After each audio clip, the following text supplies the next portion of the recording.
Bà xôm chùm riêng xua bông bồn thằng bà đây cái đây sẽ là họp án vì nhóm bát xâm sọc khả cho nên nông ngày này nhóm bát xôm chôl mở chạy rùm lết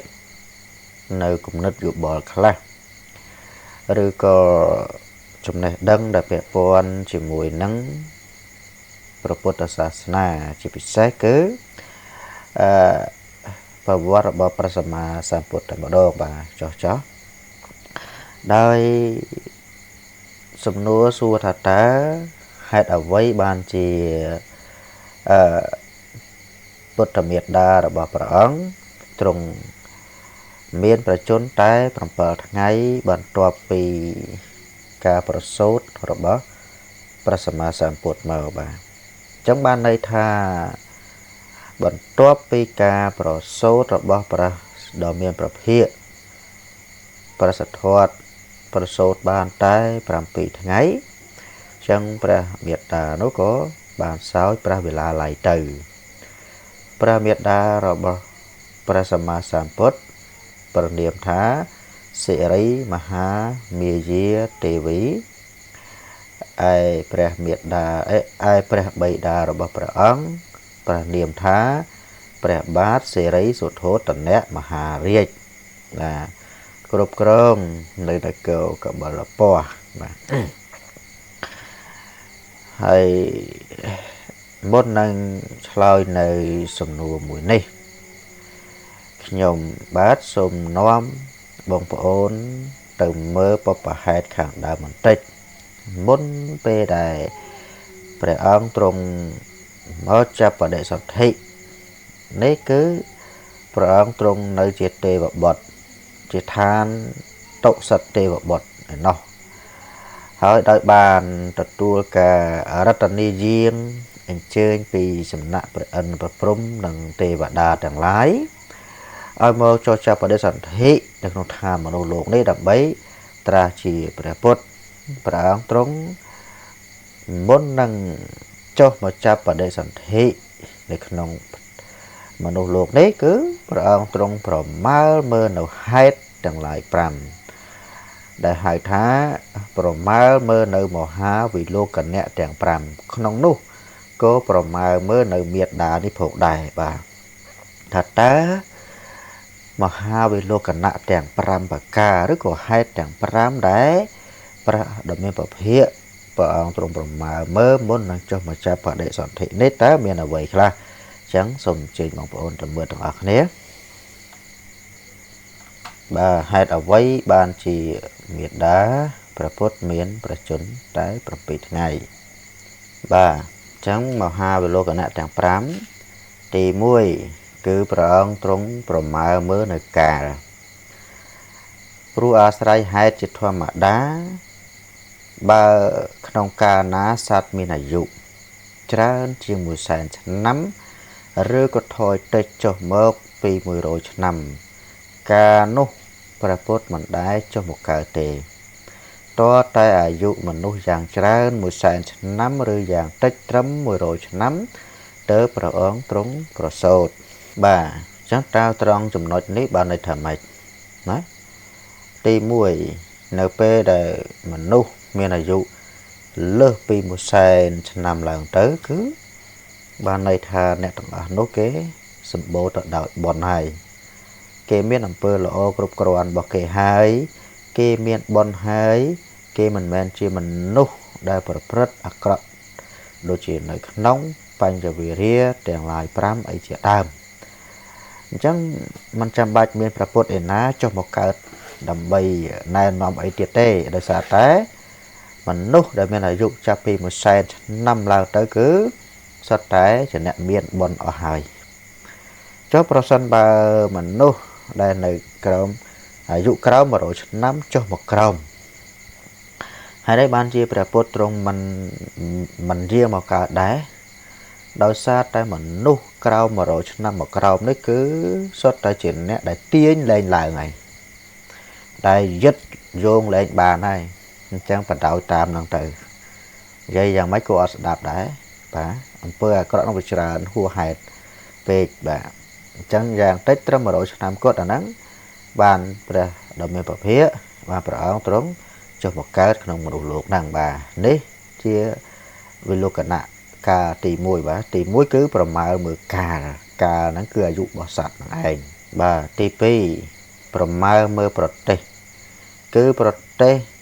សំទោសគឺព្រះពុទ្ធមិនដែលកើតនៅក្នុងបច្ចុប្បន្នប្រទេសទេបុគ្គលទាំងឡាយមានយសច្រើនមានព្រះពុទ្ធជាដើមតែងតែកើតក្នុងមជ្ឈិមប្រទេសបាទតើបច្ចុប្បន្នប្រទេសនោះយ៉ាងម៉េចបច្ចុប្បន្នប្រទេសនេះគឺចង់និយាយទៅដល់ប្រទេសតូចនៅគៀននៃប្រទេសធំឬក៏ប្រទេសកណ្ដាលអញ្ចឹងនៅក្នុងប្រទេសឥណ្ឌានេះសម័យនោះដកតែឥណ្ឌាភាគកណ្ដាលចេញទេក្រៅពីនោះសុទ្ធតែបច្ចុប្បន្នប្រទេសទាំងអស់បាទមិនត្រឹមតែព្រះពុទ្ធទេអ្នកដែលមានឋានៈស្មើនឹងព្រះពុទ្ធឬក៏ធំដោយព្រះពុទ្ធដែរអញ្ចឹងក៏ដូចជាស្ដេចចក្រពត្តិក៏មិនកើតនៅក្នុងបច្ចុប្បន្នប្រទេសដែរកើតនៅក្នុងមជ្ឈិមប្រទេសដោយព្រះពុទ្ធដែរបាទនេះប្រមើលមើលប្រទេសហ្នឹងទី2ទី3ប្រមើលមើលមេដាគឺព្រះអង្គរមិលមើលនៅមេដាជាស្រីដែលមិនលេះលោះមិនមែនជាអ្នកលេងល្បែងលេងសូរាជាដើមឯស្រីជាពុទ្ធមេដាជាស្រីមានអភិនិហាកសាងមកអំពីអតីតជាតិមានបារមីធម៌បំពេញគ្រប់100,000កាប់ហើយបាទ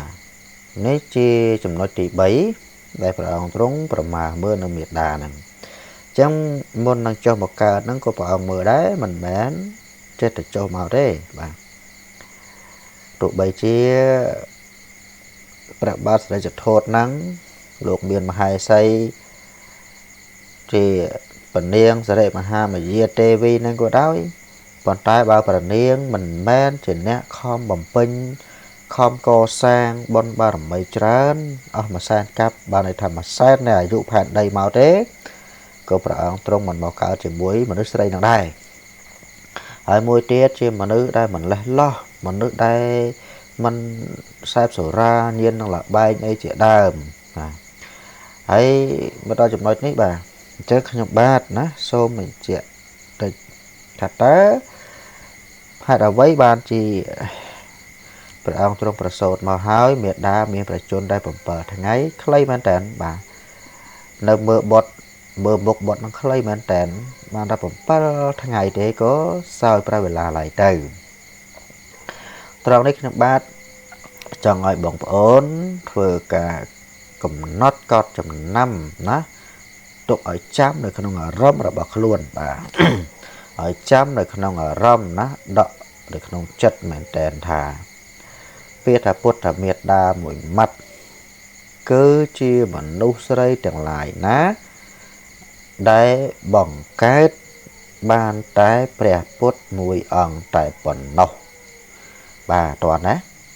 បាទន័យថាមនុស្សស្រីនោះគឺបង្កើតបានតែព្រះមួយទេទើបឈ្មោះថាជាពុទ្ធមេត្តាបាទដូចយើងនាសម័យបច្ចុប្បន្ននេះយើងពុទ្ធជននេះបាទ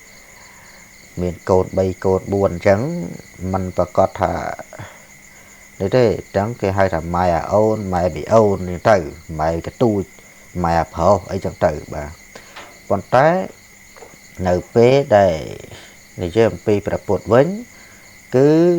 អត់មានបងប្អូនរួមផ្ទៃទេมันអាចហៅដូចយើងសាមញ្ញចឹងបានទេចឹងក្នុងផ្ទៃហ្នឹងដាក់បានតែព្រះមួយអង្គទេក្នុងផ្ទៃហ្នឹងណាអញ្ចឹងហើយពនាមរបស់មេត្តាហ្នឹងគឺមានតែមួយនឹងឯងគឺពុទ្ធមេត្តាមេត្តាពុទ្ធបាទមេត្តាពុទ្ធអត់ថាមេត្តាព្រះអានន្ទមេត្តាព្រះអនុរុទ្ធអីអត់ទេគឺមេត្តាព្រះពុទ្ធបាទហ្នឹងតើនេះត្រឹមហ្នឹងហើយបើសិនជាគង់នៅទៀតអាចនឹងមានអីទៀតប៉ុន្តែជើត្រូវបញ្ចប់ត្រឹមហ្នឹងតែម្ដងបាទបញ្ចប់ត្រឹមហ្នឹងតែម្ដងអញ្ចឹងមិនមែនព្រះអង្គទ្រង់មិនល្អអីប្រសូតបោហើយបានជាមេត្តានឹងសោយព្រះវិឡាឡៃទៅអីមិនមែនទេគឺ កំណត់មកអញ្ចឹងតែម្ដងណាហ្នឹងហើយអញ្ចឹងនេះខ្ញុំបាទសូមឆ្លើយសំណួរហ្នឹងបញ្ជាប់ជាមួយនឹងហេតុទី3ដែរព្រះអង្គទ្រង់ប្រមាលមើលនៅមហាវិលោកគណៈនោះឯងបាទហើយសូមទៅមើលនៅហេតុទី4តើព្រះអង្គទ្រង់ប្រមាលមើលនៅអ្វីទៀតហេតុទី4ព្រះអង្គទ្រង់ប្រមាលមើលនៅត្រកូលគឺព្រះពុទ្ធមិនដែលកើតក្នុងត្រកូលធៀបថោកឡើយតែងតែកើតក្នុងត្រកូលពីរគឺខត្តយៈត្រកូលនិងព្រាហ្មណ៍ត្រកូលថាសួរថាតើព្រះពុទ្ធទ្រង់រើសអើងមែនទេព្រះពុទ្ធទ្រង់មិនចូលចិត្តត្រកូលអនថយត្រកូលអ្នកក្រលំបាកអ្នកសុំទានអីព្រះពុទ្ធទ្រង់មើងងាយឬក៏ព្រះពុទ្ធអត់ម៉េចបានជាព្រះពុទ្ធទ្រង់រើសតែត្រកូលពីរគឺសក្យត្រកូលនិងព្រាហ្មណ៍ត្រកូលបាទអញ្ចឹងនៅក្នុងសម័យនោះប្រទេសឥណ្ឌាហ្នឹងគេចែកបែកវណ្ណៈបាទវាមានវណ្ណៈសូត្រៈវណ្ណៈវេសៈអីជាដើមអញ្ចឹងទៅបាទហើយប្រសិនបើព្រះពុទ្ធទ្រង់តែកើតនៅក្នុងត្រកូលទៀបត្រកូលអន់អញ្ចឹងមនុស្សយើងដែលកើតដែលចេញពីត្រកូលអនថយទៅនិយាយអីគេស្ដាប់គេមិនស្ដាប់ទេគេថាឋានៈយើងវាមិនស្មើគេទៅនិយាយអីគេស្ដាប់អញ្ចឹងហើយព្រះពុទ្ធទ្រង់កើតត្រកូលសក្យៈមានអំណាចស្រាប់អញ្ចឹងនិយាយអីទៅគេងាយក្នុងការគេស្ដាប់បាទហ្នឹងហើយអញ្ចឹងណាបាទឲ្យស័ក្តិសមនឹងឋានៈអនាគតទៅគឺព្រះអង្គទ្រង់ណែបានត្រាស់ជាព្រះពុទ្ធអីជាដើមអញ្ចឹងទៅបាទនេះប្រមាលមើលត្រកូលអញ្ចឹងគឺមានតែ2ត្រកូលទេដែលព្រះអង្គទ្រង់មកកើតបាននោះគឺបច្ចៈត្រកូលសក្យៈ1ព្រាហ្មណ៍ត្រកូល1បាទប៉ុណ្ណឹងហើយទៅមើលទី5ហ្នឹងហើយទី5បដ ாய் ទៅបាទទី5ព្រះអង្គទ្រង់ប្រមាលមើលនៅទ្វីបគឺព្រះអង្គ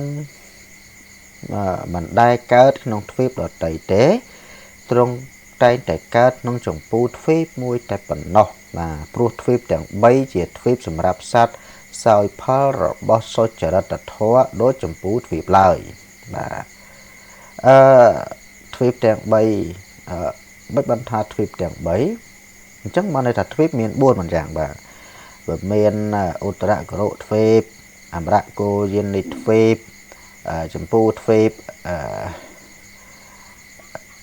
វិទេហទ្វីបអញ្ចឹងហ៎បាទវគ្គបាត់ហើយខ្ញុំនេះបាទវ